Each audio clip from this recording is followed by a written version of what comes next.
everything in the Winkle files isn't really about the files at all, but about what those files are leading. Because if you pay attention to what Junior and his friends uncover, it's not just information, but it's actually a location. So what happens in the episode? In the episode, Junior and his friends discover a hidden location of the files linked to Mr. Winkle. At first, it looks like some random documents, stuff they probably weren't meant to see, but the more they go through it, the clearer it becomes that everything is connected. Things aren't just separate incidents, they come from a pattern. And all of this points back to one name: Winkle.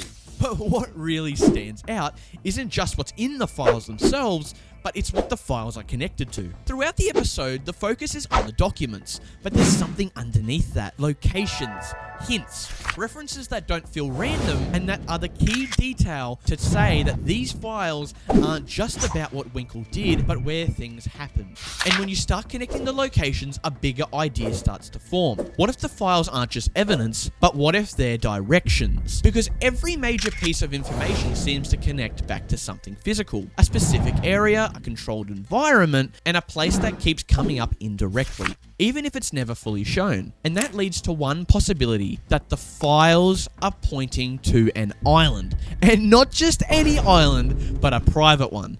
A place away from everything else.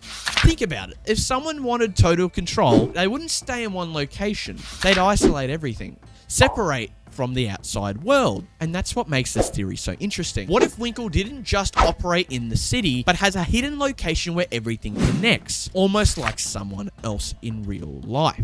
If this island exists in the story, then it changes everything, because it means that the files aren't just history, but they're evidence leading somewhere real in the universe. And that raises the stakes for Junior and his friends, because now they're not just investigating, they're being led step by step closer to something that they don't fully understand yet. So what exactly happens next?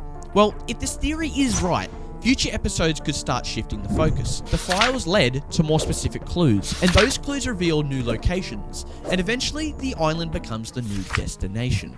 And once they reach that point, there is no turning back.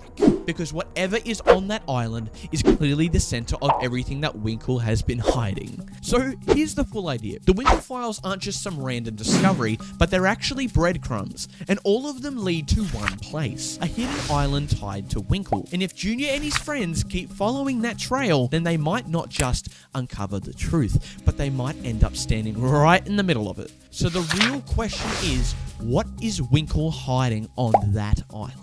And why does everything point back to it? Thank you guys so much for watching, and tell me your thoughts in the comments below. What do you think that the Winkle Files 2 is going to include, and do you think that this theory is right, that we may be going to an island in the next episode? Another point that I didn't exactly put in there was that it actually shows an end credit scene where you can see someone who is portrayed to be a parody version of Stephen Hawking on an island with Mr. Winkle. So let's see what happens in the next episode. I'm looking forward to this. Tell me your thoughts in the comments below. I'll be coming out with many more videos soon. Also, join the Discord if you haven't already. Shout out to these members, and if you join, you get a shout out too. Thank you guys so much for your support. Subscribe if you haven't already. We're about to hit 700 subscribers, so let's see if we can do it before the end of the month. Thank you guys so much for watching, and I'll see you guys next time. Peace out.